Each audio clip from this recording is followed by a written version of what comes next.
A vulture is waiting for a starving child to die. The photographer who took that picture won the world's highest journalism prize for it. And 14 months later, he was dead too. Every image on this list did that. Each one froze a single second of real human suffering, made someone famous, and then quietly destroyed a life on the other side of the lens. This is the story of the photographs the world can't forget, and the people they never let go of. Every generation has a handful of photographs that outlive the news cycle that created them.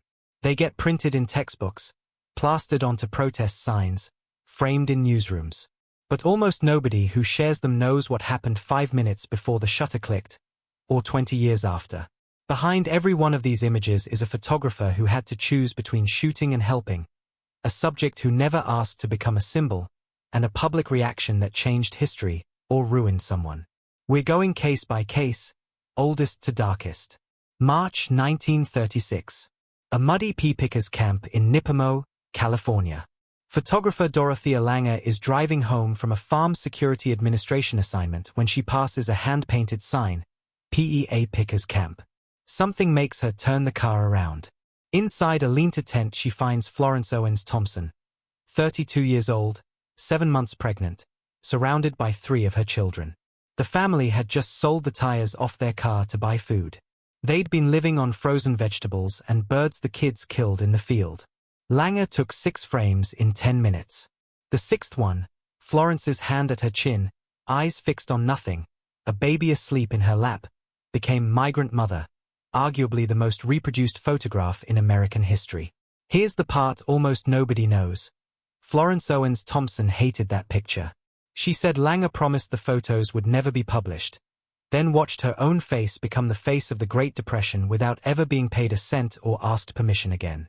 She spent decades bitter about it, working brutal seasonal labor to feed 10 children, only telling reporters her name in 1978, more than 40 years after the shutter clicked, because she needed money for medical bills and the photo was the only leverage she had. And that tension, a picture that saves millions of lives in the abstract while wrecking the one life inside the frame, is the pattern you're about to see over and over again tonight. May 6, 1937. Lakehurst, New Jersey. The German airship Hindenburg, 245 meters of hydrogen and aluminum, the largest flying object ever built, is coming into dock after a transatlantic crossing. Radio announcer Herbert Morrison is on the ground doing a routine broadcast for the landing. At 7:25 p.m., the tail catches fire. In 34 seconds, the entire airship is consumed.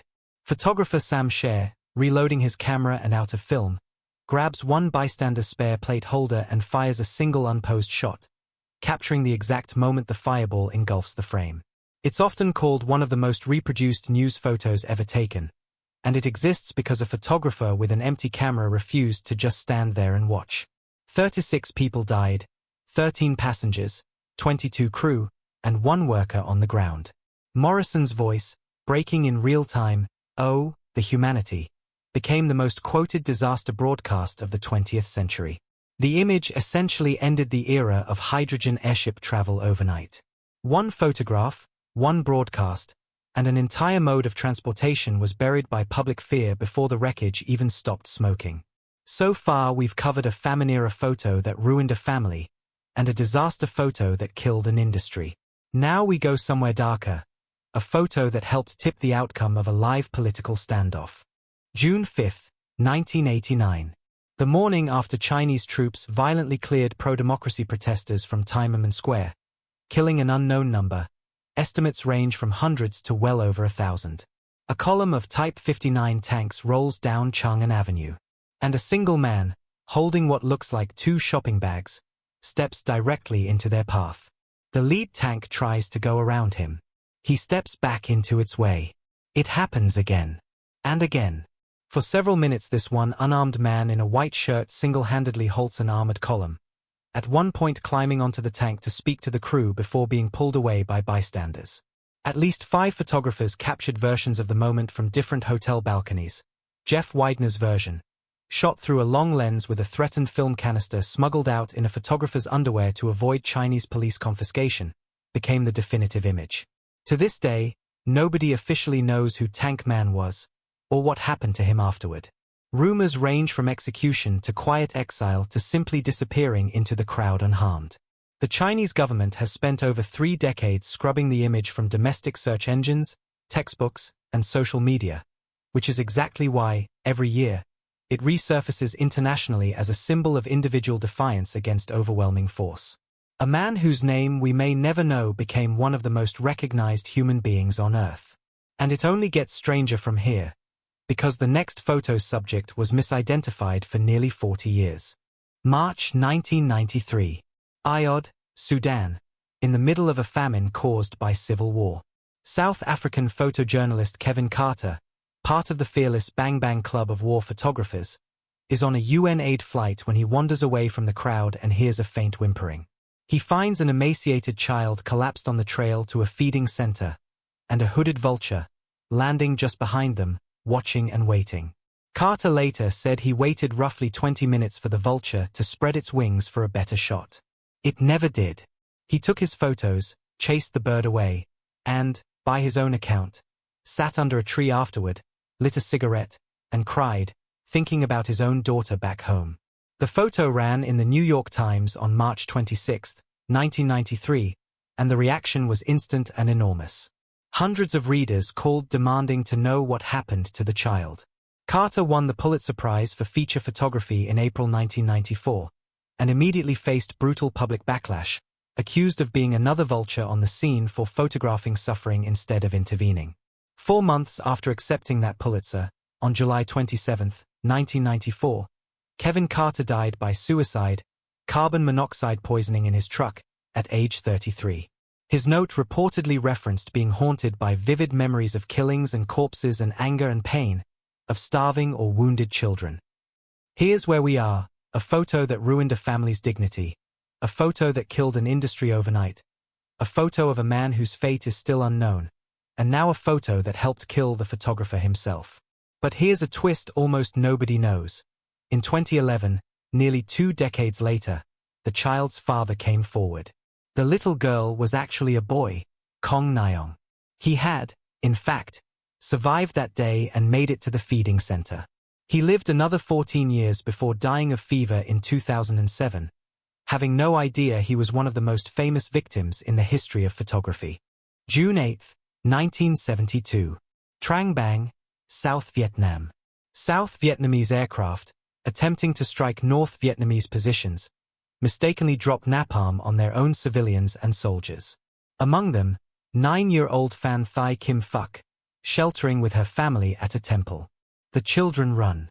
Kim Phuc's clothes are already burning, so she tears them off and keeps running, naked, down Route 1, screaming in Vietnamese that she is too hot, too hot. A young Associated Press photographer, credited for over 50 years as Nick Ut, captures the frame that becomes the terror of war, known worldwide as Napalm Girl. It wins the Pulitzer Prize and World Press Photo of the Year. Kim Phuc suffered third-degree burns across 30% of her body. She spent 14 months in hospitals and endured 17 surgeries. The photographer, whoever pressed the shutter that day, put down his camera afterward, poured water on her burns, and drove her to a hospital himself, likely saving her life. There's a modern twist here too. In 2025, a documentary called The Stringer challenged the 50-year-old authorship record, arguing a different, uncredited Vietnamese freelancer may have actually taken the shot. World Press Photo briefly suspended its official attribution while investigating. It's a reminder that even the most famous, most verified images in history can still hide unresolved questions decades later. Kim Phuc survived. She later moved to Canada, became a UN Goodwill ambassador, and has spent her adult life turning the photo that once made her feel like the girl in the picture into a platform for peace advocacy instead. 2 survivors so far. But the next photograph captures someone whose survival was never in question, because you're watching him die, in real time, on live television. February 1, 1968, during the Tet Offensive.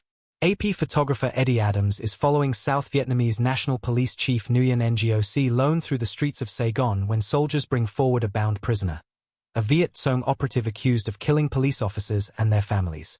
Without warning, General Loan raises a pistol and shoots the prisoner in the head at point-blank range. Adams fires his camera in the same instant.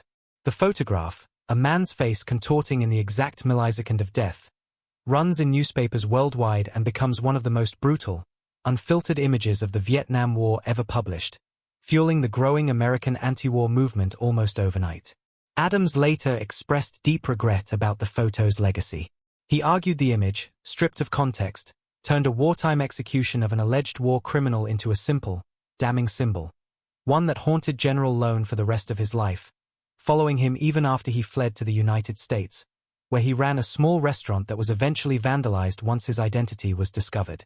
Adams would say the photo murdered the general's reputation just as surely as the bullet had killed the prisoner. From a death captured by accident of timing, to a death that was filmed, watched, and shared by millions in real time before the victim's own family even knew. June 20, 2009. Tehran, Iran. Protests over a disputed presidential election fill the streets.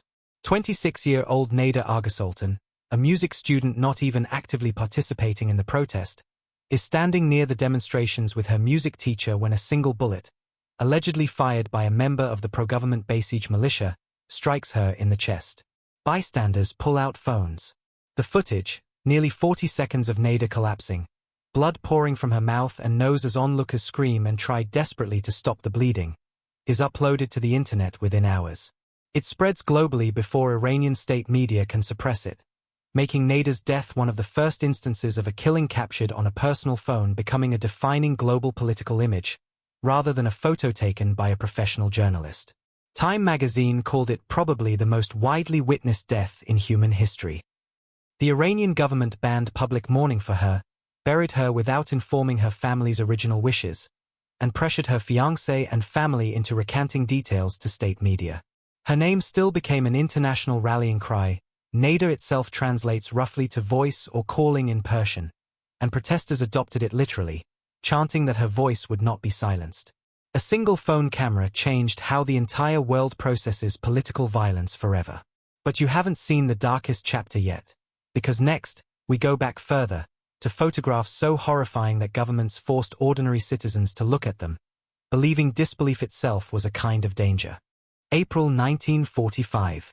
Allied forces liberate the Buchenwald concentration camp in Germany. What photographers and soldiers find defies belief. Emaciated survivors barely alive stacked in wooden bunks, mass graves, crematoria, and piles of corpses too numerous to individually document. General Dwight D. Eisenhower, upon touring the camps himself, ordered extensive photographic and film documentation specifically because he anticipated future generations, and skeptics, would refuse to believe the scale of what had happened without overwhelming visual proof. He reportedly said he wanted first-hand evidence on the record in case there develops a tendency to charge these allegations merely to propaganda.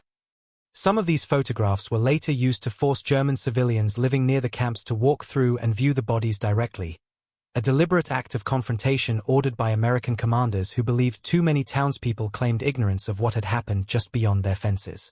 These images remain some of the most graphic, carefully preserved atrocity photographs in modern history, not created for shock value, but as evidence, a permanent visual record specifically engineered to make future denial impossible.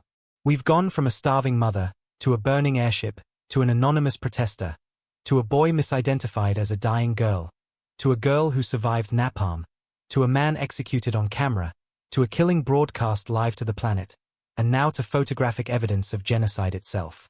There is one image left. It is, by most measures, the most emotionally devastating photograph on this entire list. September 2, 2015. A small, overcrowded rubber boat carrying Syrian refugees capsizes in the Aegean Sea while attempting the crossing from Turkey to the Greek island of Kos. Among the 12 people who drowned that night is 3-year-old Alan Kurdi, a Syrian Kurdish toddler fleeing the siege of Kobani with his family. Hours later, his small body washes ashore near Bodrum, Turkey. Turkish photojournalist Nilüfer Demir photographs him exactly as he was found. Face down in the wet sand, red t-shirt, small shorts, tiny shoes still on his feet, positioned as if merely asleep on the shoreline. Alan's mother and 5-year-old brother also drowned that night. Only his father, Abdullah Kurdi, survived. The photograph detonates globally within hours. It runs on front pages in dozens of countries simultaneously, an almost unprecedented act of shared editorial judgment, given how many outlets normally refuse to publish images of dead children. Germany's asylum applications and public sympathy for refugees measurably spike in the immediate aftermath. Politicians across Europe cite the photo directly while announcing new refugee policy commitments within days. And yet, within months, much of that political momentum faded as border policies hardened again across the continent. Alan Kurdi's aunt has said publicly that she believes the family's story, and her nephew's death specifically, changed the global conversation about the refugee crisis for exactly as long as the image stayed in the news cycle, and not one day longer. His father returned to Kobani, unable to build a new life anywhere the photograph had made his family famous for tragedy. Every photograph on this list did the same brutal trick. It turned a private catastrophe into public property. Some of those subjects got justice from it. Some got nothing at all. And the uncomfortable truth is this: we remember the picture. We almost never remember the name. If the Kevin Carter story hit you the way it hit us, a Pulitzer that led straight to a suicide note, you need to see our next video, The Photographers Who Never Recovered, covering 5 more journalists broken by the images that made them famous. Which photo on this list did you already know the real story behind? And which one genuinely shocked you? Drop it in the comments. We read every single one.